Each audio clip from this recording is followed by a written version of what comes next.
Recording in progress. Muy buenas noches, estimados participantes. Muy buenas noches, estimado doctor Sebastián. Eh, por favor, ya puede usted empezar la clase. Gracias. Listo, Jenny, muchas gracias. Nuevamente, bienvenidos al diplomado. Esta es la segunda clase de nuestro diplomado del acto administrativo en el marco de nuestro ordenamiento administrativo, valga la redundancia, de la ley 24777, 27444. Vamos a revisar, digamos, de manera somera los puntos que hemos revisado la semana pasada en lo que corresponde, digamos, a una introducción de nuestro diplomado, ¿no? A prima facie, lo que nosotros hemos revisado, hemos visto algunos alcances de lo que es el acto administrativo enmarcado de manera positiva en nuestra Ley de Procedimiento Administrativo General. Hemos desarrollado, digamos, algunos alcances de qué se contempla, digamos, como acto administrativo y cuál es el desarrollo normativo que se le ha dado dentro de nuestro ordenamiento jurídico. A su vez, también hemos revisado, digamos, algunas fuentes que están ya positivizadas, reitero, en el marco del título preliminar de nuestra norma fuente, digamos, de lo que es el marco administrativo.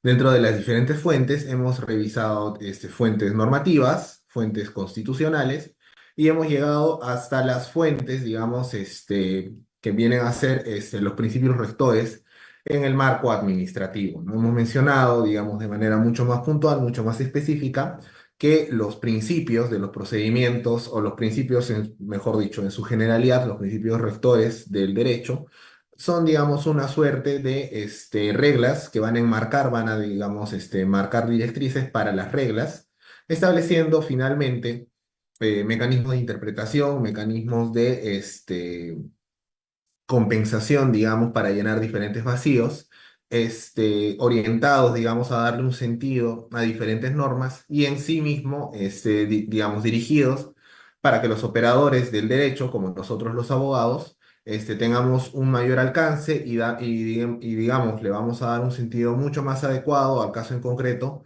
a una respectiva norma, apoyados en estos principios, ¿no? Habíamos revisado diferentes principios y también habíamos manejado, digamos, la máxima del derecho público, ¿no? Que está revestida en lo que es el principio de legalidad, ¿no? Que yo estoy permitido solamente hacer todo aquello que estoy habilitado a hacer de acuerdo al respectivo dispositivo normativo correspondiente, ¿no? Eso es básicamente, digamos, lo que hemos revisado a grosso modo, ¿no? Hemos hecho un resumen así bastante escueto, bastante rápido, para ponernos en contexto de lo que vamos a revisar el día de hoy, ¿no? Nos habíamos quedado revisando algunos principios, digamos, los principios más relevantes de lo que que están enmarcados en el derecho administrativo peruano, ¿no? Como parte de ello tenemos el principio de impulso de oficio, ¿no? Digamos, de los presentes, por favor, ¿alguien me quiere ayudar con la lectura de esta diapositiva?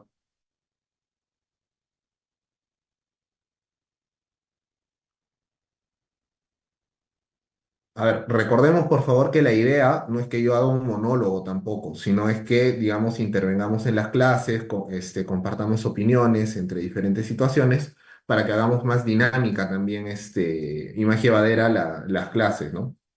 A ver, voy a pedirle, por favor, si es que se encuentra, a Gisela Pérez, por favor, que me ayude con la lectura. Sí, a ver, principio de impulso de oficio. Este principio determina que la autoridad administrativa debe servir como director del procedimiento administrativo y darle el trámite correspondiente, siguiendo para ello todas las diligencias que resulten pertinentes, como la actuación de pruebas, la realización de informes orales por parte de los administrados, revisión de documentación correspondiente al caso en concreto y otros que se consideren necesarios.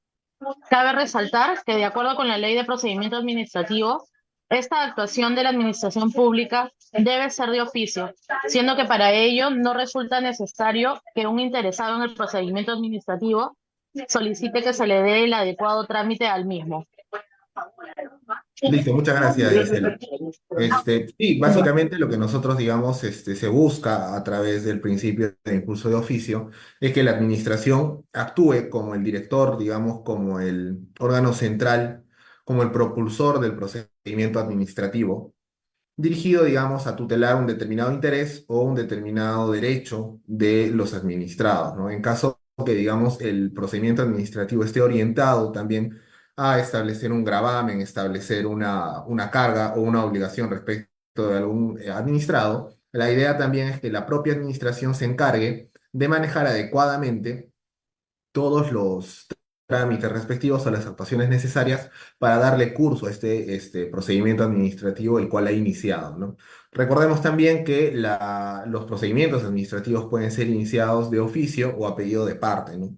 Esta situación, digamos, puede tener lugar en el marco de un procedimiento administrativo sancionador, por ejemplo, y para poner un poquito más concreta la idea, en el caso de un procedimiento iniciado por la administración pública, va a seguir, digamos, determinadas fases o ciertos trámites que van a invocar o van a desembocar, mejor dicho, en la generación de un procedimiento administrativo, ¿no? Una de estas actuaciones, digamos, previas vendría a ser una fiscalización administrativa, ¿no? Que puede ser realizada digamos, de oficio por parte de la administración pública o a pedido de parte.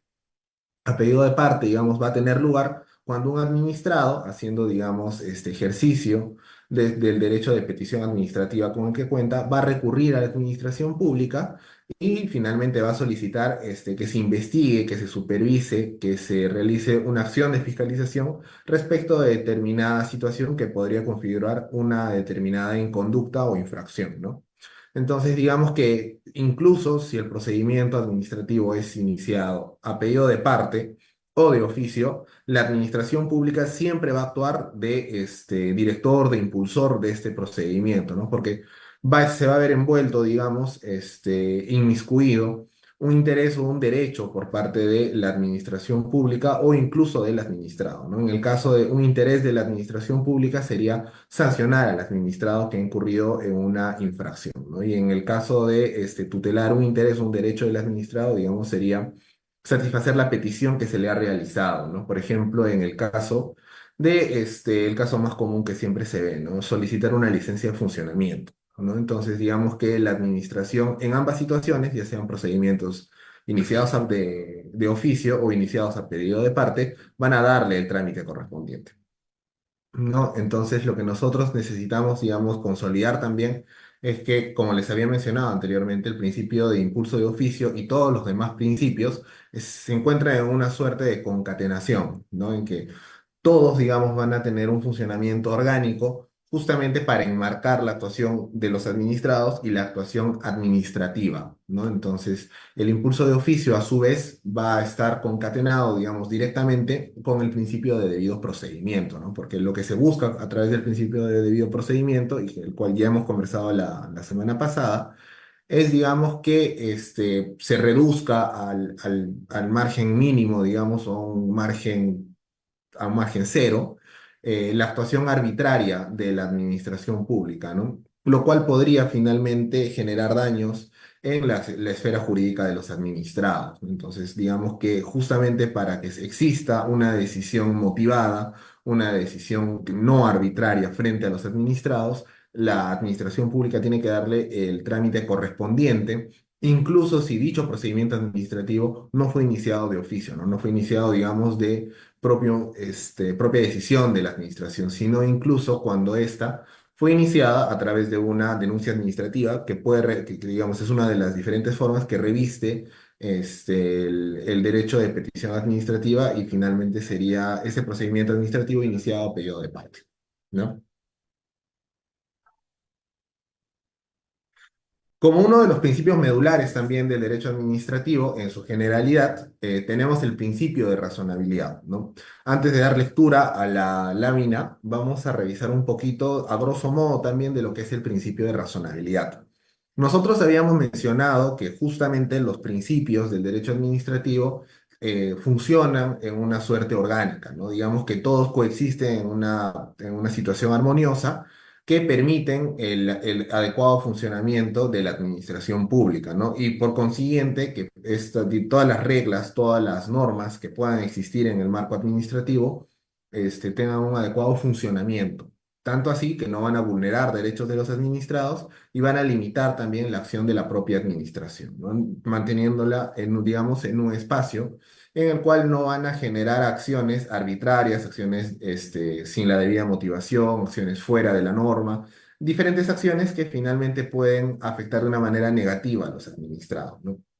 Como les había mencionado también, los principios administrativos tienen la función de ser reglas respecto de las reglas que van a existir dentro de un ordenamiento. Es decir, que estos principios van a poner límites, van a poner mecanismos de aplicación al articulado de las diferentes normas, ¿no? Asimismo, tenemos que los principios van a actuar, digamos, para mesurar el criterio de aplicación de diferentes normas, ¿no? Es aquí cuando entra a tallar el principio de razonabilidad, ¿no? El principio de razonabilidad lo que va a dictar es que las decisiones de las autoridades administrativas y finalmente de la propia administración pública, ya sea al crear diferentes obligaciones, al establecer gravámenes o, digamos, al momento de determinar la aprobación de un determinado interés o petición de los administrados, tiene que actuar en un marco de razonabilidad, ¿no? Es decir, que no tiene que actuar de una manera que exceda, digamos, toda lógica, ¿no? Lo cual va a implicar finalmente que se actúe de una manera, hacia un ejercicio legítimo del poder público, del poder administrativo, para finalmente afectar, ya sea de manera buena o de manera mala, positiva o negativamente, la esfera de los administrados. Es decir, que la administración pública debe actuar mesuradamente, atendiendo también a diferentes situaciones, ya sean situaciones de hecho o de derecho, para afectar la esfera de los administrados, ¿no? Esto es lo que reza básicamente el principio de razonabilidad, digamos en simples palabras, que la administración tiene que, digamos, encasillar el ejercicio de su poder público en un marco de razonabilidad, ¿no? Sin excederse, digamos, de esta situación razonable, proporcional, ¿no? Si bien el principio de razonabilidad y el principio de proporcionalidad han sido, digamos, tratados de manera distinta, tienen un contenido muy similar, ¿no? Pero, sin embargo, digamos que el ámbito de la proporcionalidad va a establecerse de manera mucho más marcada, más resaltada en el ámbito sancionador, ¿no? Nosotros estamos hablando ahora de lo que es, digamos, un marco general de los procedimientos administrativos, ¿no? Recordemos también que los procedimientos administrativos sancionadores y diferentes regímenes sancionadores establecen sus propios principios, ¿no? Que recordemos que van a primar respecto de la aplicación de la ley general, ¿no? La ley especial prima sobre la ley general, ¿no? Entonces, nosotros estamos viendo de manera un poquito rápida el marco de los principios administrativos, ¿no? Pero también van a existir otros principios especiales aplicables también a situaciones especiales, ¿no? A situaciones bastante específicas, como se trata de un procedimiento administrativo sancionador, por ejemplo. ¿Quién me puede ayudar con la lectura, por favor, de esta lámina?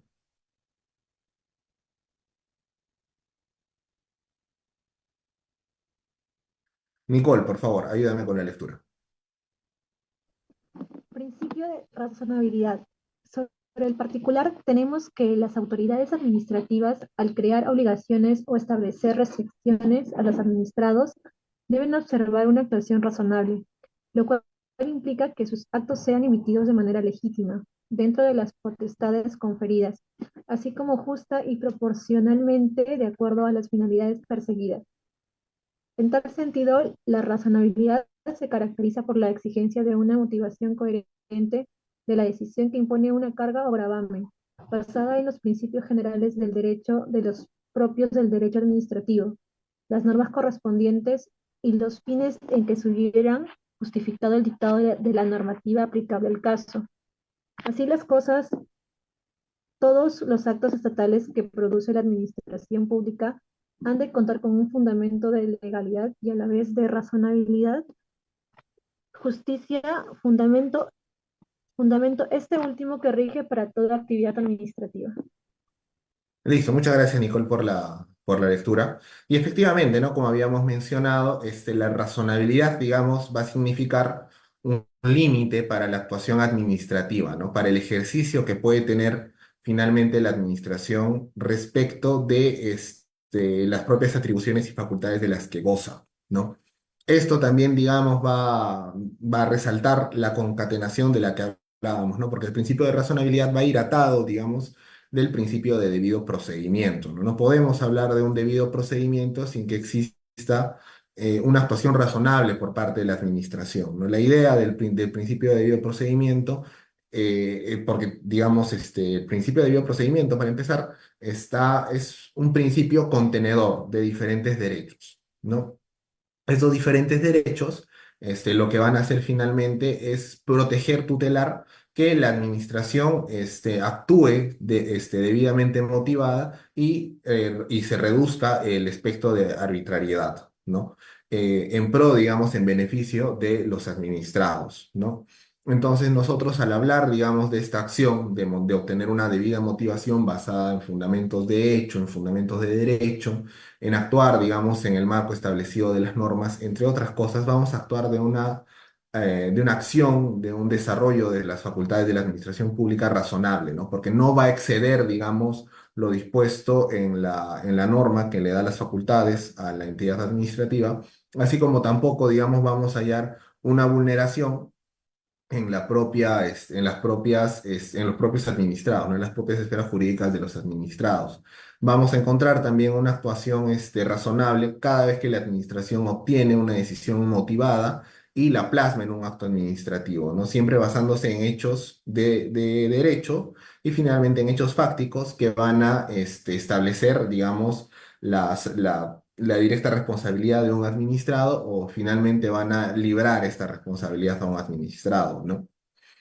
También vamos a hablar de razonabilidad en el marco, digamos, de la propia acción administrativa, ¿no? Cuando la administración debe desarrollar sus funciones, sus facultades, de una manera lógica, de una manera razonable y proporcional, ¿no? Digamos, sin recaer, digamos, en la vulneración de exceder sus propias facultades.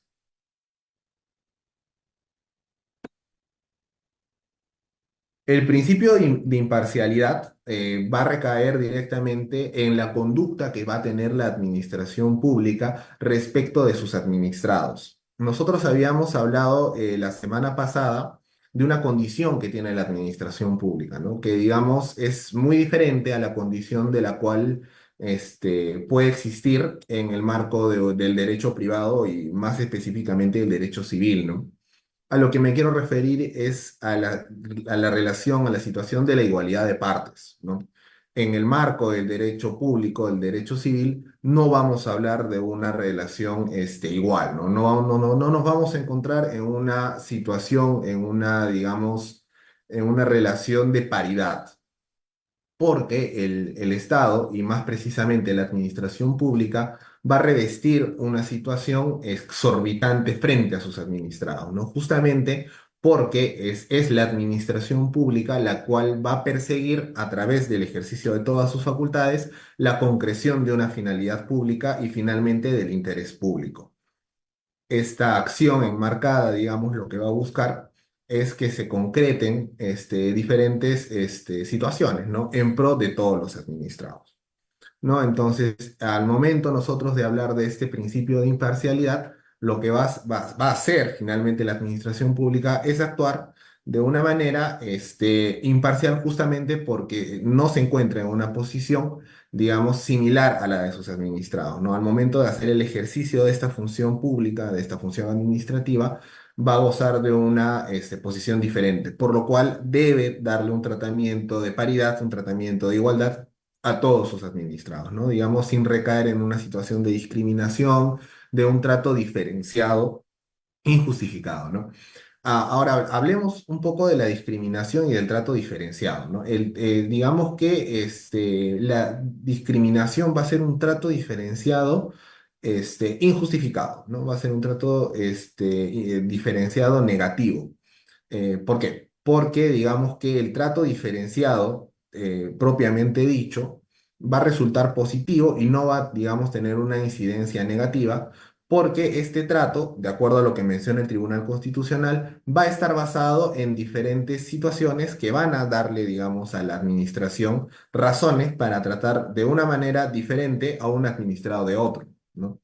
En cambio, por otro lado, cuando hablamos de una situación de discriminación, vamos a recaer, mejor dicho, en una situación de trato injustificado, diferenciado, ¿no? Porque no van a haber situaciones, digamos, o razones suficientes para darle un trato diferenciado a un administrado de otro, ¿no? Entonces, digamos que ahí va a existir esta diferencia entre trato diferenciado o trato diferenciado justificado y discriminación, ¿no? Que viene a ser un trato diferenciado, injustificado o irrazonable, finalmente, ¿no? Frente a los administrados.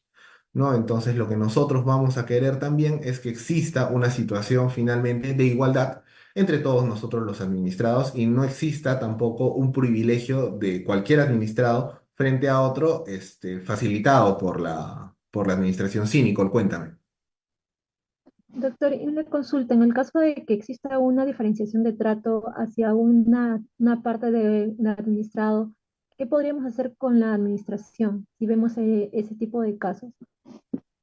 Bueno, lo que finalmente se podría hacer, uno podría alegarse una vulneración a todas luces del principio de imparcialidad, ¿no? Pero dicha acusación, digamos, va a resultar siempre grave, como cualquier acusación, ¿no? Pero esto, digamos, va a resultar incluso un poco más grave porque va a recaer directamente en un asidero constitucional, ¿no? Que justamente lo que nos dice la Constitución, los primeros artículos, es que todos tenemos igualdad ante la ley, ¿no? Entonces, digamos que esta situación, esta acusación, va a llevar como asidero no solamente la vulneración de la norma administrativa, sino incluso de la norma de orden constitucional, refiriéndonos directamente a la Constitución, ¿no? Entonces, lo que podríamos hacer, digamos, sería primero acusar a la administración o poner en conocimiento de la administración que existe un trato, parcializado, ¿no? Sustentado, como te digo, debidamente en medios de prueba, ¿no? Porque, finalmente una acusación sin el sustento normativo, pues termina cayéndose, ¿no? O finalmente sin el sustento fáctico, los sustentos de hecho, termina cayéndose, ¿no? Que es, digamos, lo más importante. Ahí habría que tener bastante cuidado. Pero más o menos, ¿en qué escenario se te ocurre este tratamiento diferenciado, Nicole? De repente nos puedes dar un poquito más de luces. No sé, doctor, se me ocurre que, por ejemplo, se fiscalice a un stand donde estén acondicionando el stand, pero no tengan visible la licencia de funcionamiento y los encargados que están viendo todos los stands que se encuentren de manera correcta y vean que no tengan la licencia a la vista, pero Ujú. por ejemplo, en realidad simplemente estaban todavía acondicionando el lugar para que puedan vender, por ejemplo, pero no estaban realizando ningún tipo de actividad, como vender el producto que deberían vender en el stand, algo así. Ujú. Claro, y está bien, gracias por el ejemplo, es bastante adecuado. En ese caso, por ejemplo, es clarísimo que la administración pública no está ejerciendo de manera adecuada todas las funciones que tiene, ¿no? En este caso de fiscalización, por ejemplo, ¿no? Porque va a fiscalizar en menor medida, digamos, de una manera mucho menos rigurosa a un administrado y a otro, ¿no? Entonces, podríamos, como parte de la estrategia, digamos, en caso de que a mí se me inicie un procedimiento sancionador, por haber incurrido en determinada infracción, podría, como parte de la estrategia, indicar, ¿no? Que el fiscalizador en realidad solamente a mí me ha, digamos, realizado la supervisión de determinada acción, ¿no? O del cumplimiento de determinada norma, siendo que a otros, digamos, administrados no les ha realizado esa acción de supervisión específica, ¿no? Podemos hablar también de una conducta de predictibilidad, en el sentido de que la administración pública, por un sentido de predictibilidad y de seguridad jurídica, debe actuar de una manera, valga la redundancia, predecible ante todos los administrados, ¿no? Esto lo vamos a ver más que nada en las decisiones administrativas, ¿no? Respecto de la aplicación de precedentes, digamos, de resoluciones emitidas por tribunales administrativos, entre otras cosas, ¿no? Va a ser mucho más claro, digamos, la aplicación de la predictibilidad y de la seguridad jurídica, ¿no? Pero regresando al caso, ¿no? Sí, podríamos hablar que se habría vulnerado el principio de imparcialidad, sustentando por qué se habría vulnerado este principio, y también podríamos hablar de la predictibilidad, ¿no? De que finalmente, pero este argumento de la predictibilidad no le aseguraría mucho éxito, ¿no? Podemos alegarlo, ¿no? Porque finalmente el papel te aguanta todo. Pero lo que podríamos decir es que se vulneró el principio de predictibilidad o seguridad jurídica en la medida de que yo estaba actuando de acuerdo a la fiscalización que venía desarrollando, o las acciones de fiscalización, mejor dicho, que venía desarrollando determinado fiscalizador, ¿no? Pero también se podría alegar finalmente que el fiscalizador se encuentra, digamos, en todas las facultades para poder realizar la fiscalización pertinente que él considere, ¿no? Digamos que se podría alegar también que por determinado giro de negocio, el fiscalizador se encuentra en la facultad de ser mucho más riguroso frente a un administrado que otro, ¿no? A mí se me ocurre, por ejemplo, que una vulneración al principio de imparcialidad podría tener lugar en el marco de una contratación estatal, ¿no? Como les había mencionado, los procedimientos administrativos especiales tienen, digamos, un régimen, incluso principios mucho más específico, mucho más particular que el marco general, ¿no? Del cual estamos hablando, que es la LPAF, ¿no? Sin embargo, existen principios como el debido procedimiento, la legalidad, entre otros, que son transversales a todos los procedimientos administrativos, ¿no? Y pues, incluso el principio de debido procedimiento es transversal, no solamente a procesos judiciales, ¿no? Esto lo ha mencionado la Corte Interamericana de Derechos Humanos, ¿no? En diferente jurisprudencia. Me parece que el caso Baena es uno de los más importantes, si les interesa el derecho internacional público, ahí lo pueden revisar. Pero regresando, ¿no? La misma Corte, incluso el Tribunal Constitucional, ha mencionado que todas las garantías propias del debido procedimiento deben estar presentes no solamente en los procesos judiciales, sino también en el marco de procedimientos administrativos, ¿no? Porque en el marco de un procedimiento administrativo y en la generalidad de los procedimientos, digamos, legales, se van a encontrar inmersos o posible de ser vulnerados derechos de los administrados o de los particulares. Entonces, estas garantías, estos derechos contenidos en el debido procedimiento deben extenderse y deben ser transversales a todos, ¿no? Entonces, como les decía, por ejemplo, el principio de imparcialidad es transversal también en el marco del derecho administrativo general, ¿no? Incluso la propia, digamos, la propia normativa de contrataciones con el Estado tiene un principio que se llama la libre competencia y libertad de concurrencia, ¿no? Que lo que dice es que se tiene que permitir que existan diferentes postores, ¿no? A la hora de que se convoca un procedimiento de contratación. Entonces se me ocurre ahí que podría haber una vulneración en el principio de imparcialidad cuando yo le doy un trato diferenciado a determinado postor para que yo pueda contratar con este postor, ¿no? Digamos, va a ser mucho más aterrizado, mucho más claro, ¿no? Entonces ahí, digamos, yo como administrado y como postor más precisamente, podría recurrir al órgano administrativo e impugnar la decisión, ¿no? Que finalmente se le ha otorgado la buena pro, se le ha adjudicado la buena pro a determinado administrado y es justamente porque se le dio un trato diferenciado, ¿no? Digamos que no se le requirieron todos los requisitos establecidos en las bases o finalmente incluso sabiendo que no podía cumplir, digamos, determinado puntaje al momento de hacer la calificación, se le permitió a este administrado participar, ¿no? Y finalmente se le adjudicó la buena pro. Digamos que ahí va a ser mucho más visible la vulneración del principio de imparcialidad, ¿no? Pero no va a ser la vulneración más grande que va a tener lugar, ¿no? Digamos que van a haber, en ese caso en específico, van a haber vulneraciones mucho más graves, ¿no? Como la vulneración del debido procedimiento, va a haber temas de responsabilidad funcional, entre otros, ¿no? Pero podría ser un ejemplo, ¿no? Como estamos mencionando. Nicole, ¿me puedes ayudar con la lectura de esta diapositiva, por favor? Sí, doctor. Principio de Gracias. presunción de veracidad.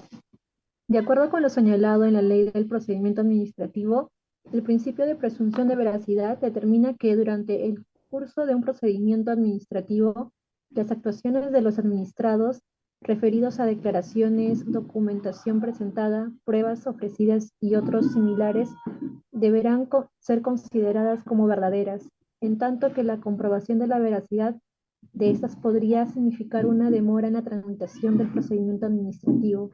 No obstante, el contenido de este principio se encuentra sujeto a la fiscalización posterior de las actuaciones efectuadas por los administrados. determinando así la veracidad de estos y estableciendo las consecuencias legales correspondientes contra los administrados en caso de que éstas no tengan la condición de verdaderas.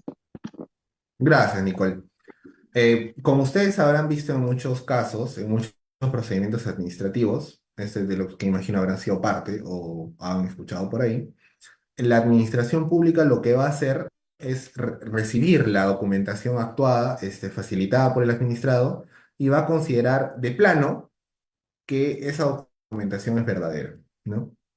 La idea en este caso es no entorpecer el desarrollo del procedimiento administrativo, porque digamos que al momento en que la administración va a realizar la constatación, va a comprobar la veracidad de todos los documentos actuados por el administrado, presentados por el administrado, va a realizar una demora, porque recordemos que justamente en la suerte que es este monstruo, la administración pública, que es este Leviatán, va a tener a su cargo miles de procedimientos administrativos, ¿no? Entonces, digamos que realizar la comprobación de cada, de cada actuación realizada por el administrado, válgase decir, la presentación de un documento, de otras cosas por parte de los administrados, y comprobar su veracidad, comprobar que son verídicos, va a entorpecer finalmente el desarrollo de ese procedimiento administrativo, ¿no?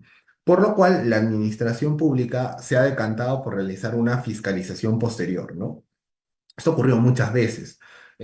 Como hablábamos, en el marco de las contrataciones del Estado, lo que se hace es que, por ejemplo, al momento en que una entidad realiza una convocatoria para un procedimiento de contratación, va a recibir todas las ofertas de los administrados, ¿no? Y finalmente lo que va a hacer es, al momento de, digamos, elegir a un postor para que sea su proveedor de un determinado servicio, de un determinado bien, lo que va a hacer es que le va a requerir que arme su expediente, ¿no? En atención a lo dispuesto en las bases, ¿no? Que recogen también a su vez lo dispuesto en los términos de referencia, ¿no? Tratándose de servicios.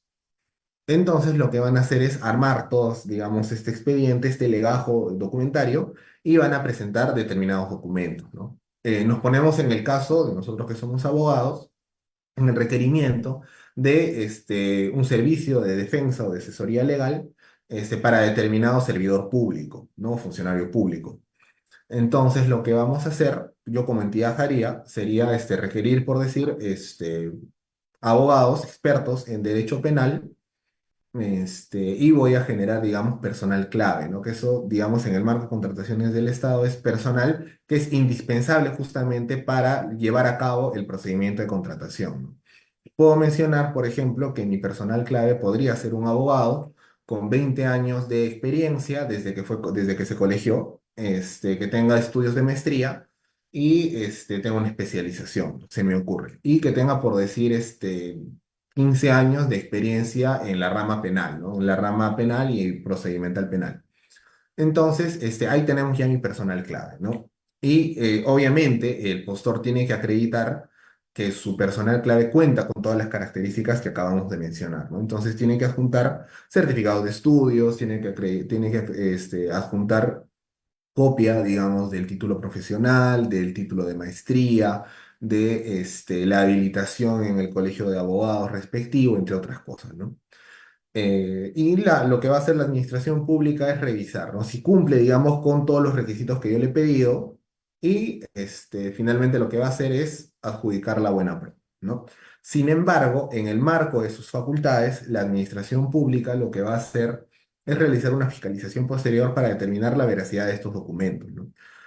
En caso que, digamos, la documentación que se haya presentado sea falsa, iniciará un procedimiento administrativo sancionador contra aquel postor que presentó información ya sea falsa o inexacta en el marco de la contratación, ¿no? Entonces, digamos que si bien la administración pública tiene que limitar su acción a la presunción de veracidad y considerar todos los documentos o documentación o diferentes actuados administrativos como verdaderos, puede mañana más tarde realizar una fiscalización posterior y determinar o no la veracidad de estos documentos, ¿no? Finalmente, lo que sucedería en caso de que estos documentos no estén acordes a la realidad de los hechos, sería el inicio de un procedimiento administrativo sancionador contra aquel administrado que incurrió justamente en esta inconducta, ¿no?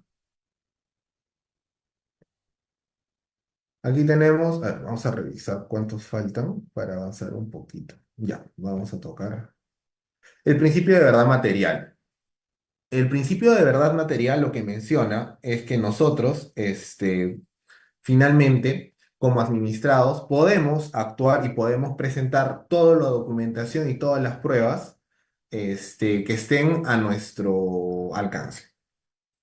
Como pruebas, se me ocurren que yo puedo presentar documentación, informes orales, entre otras cosas, ¿no? Incluso la ley de procedimiento administrativo, si no me estoy equivocando, es el artículo 158, puede que me esté equivocando, establece qué, digamos, actuaciones probatorias puedo hacer yo, ¿no? En el marco de mi condición como administrado. Sin embargo, la propia norma administrativa establece que esta tipificación de actuaciones de probatorias no se agotan, ¿no? Digamos, no es una lista taxativa, sino que el administrado puede actuar cualquier prueba o cualquier situación que tenga, digamos, un valor probatorio para la administración pública, ¿no? Una de esas, digamos, acciones podría ser las pruebas in situ, ¿no? Yo podría, digamos, a invitar a la administración pública a que realice una inspección para determinar in situ, o sea, en el sitio, en el hecho, de que finalmente yo no estoy incurriendo en la inconducta que se me está imputando, ¿no? Entonces, en el marco, digamos, de yo como administrado voy a poder realizar todas las actuaciones probatorias necesarias para desacreditar o desconfigurar, digamos, la imputación realizada por la administración pública. Asimismo, la administración pública también en su marco de administración pública, exorbitante, digamos, todo esto, se encuentra en la obligación también de actuar, digamos, en el marco de la protección justamente del interés o del derecho que se ve afectado en el marco de un procedimiento administrativo, ¿no? Por lo cual se va a encontrar en la obligación también de actuar y de agotar todos los recursos necesarios para acreditar o desacreditar determinada situación. Es decir, que no solamente se van a agotar, digamos, las pruebas en aquellas que el administrado ofrezca, sino que la administración pública se va a encontrar en la obligación de realizar todas las actividades y agotar todos los recursos para obtener todas las pruebas necesarias para determinar si un administrado se encontraba inmerso o no, digamos, en determinada inconducta o en determinada infracción, ¿no? A ver, vamos a pedirle a alguien que nos ayude con Raquel está.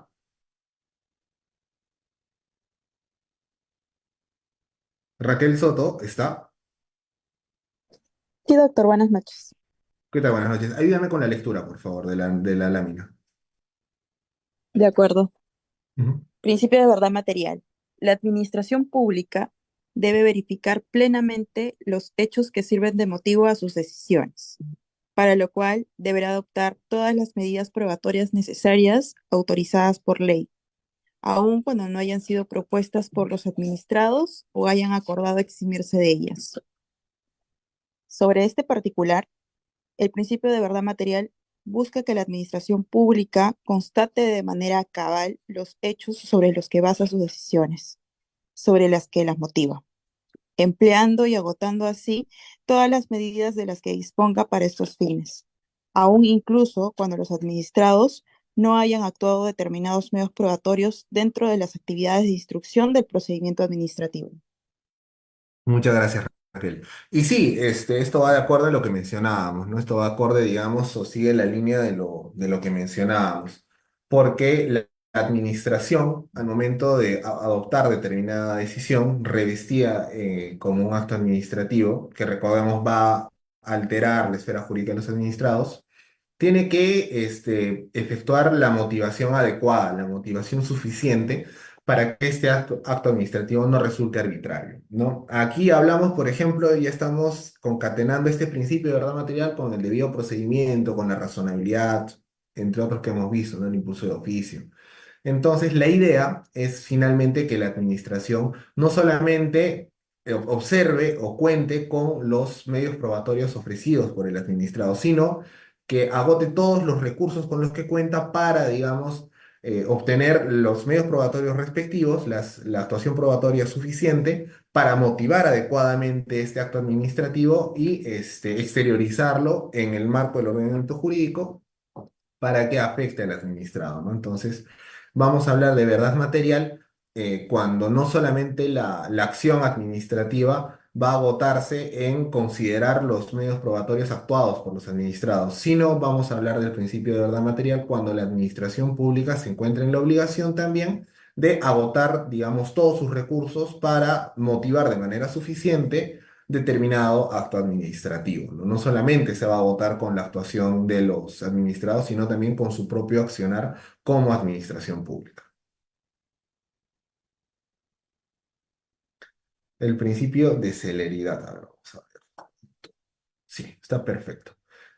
Bueno, el principio de celeridad básicamente lo que busca es que no exista, digamos, un desarrollo entorpecido, un desarrollo engorroso del procedimiento administrativo, porque justamente se encuentra en juego el interés de un administrado, el derecho de un administrado, o incluso si lo vemos desde la otra, de una lista diferente, se va a encontrar en juego la determinación de responsabilidad, la imposición de una sanción o, digamos, de una obligación a un administrado, ¿no? Entonces, justamente este principio, por ejemplo, va a estar concatenado con lo que es el principio de presunción de veracidad, ¿no? Justamente, digamos, para que el procedimiento administrativo sea más dinámico, se vea darle la celeridad suficiente para que el procedimiento administrativo llegue a su conclusión.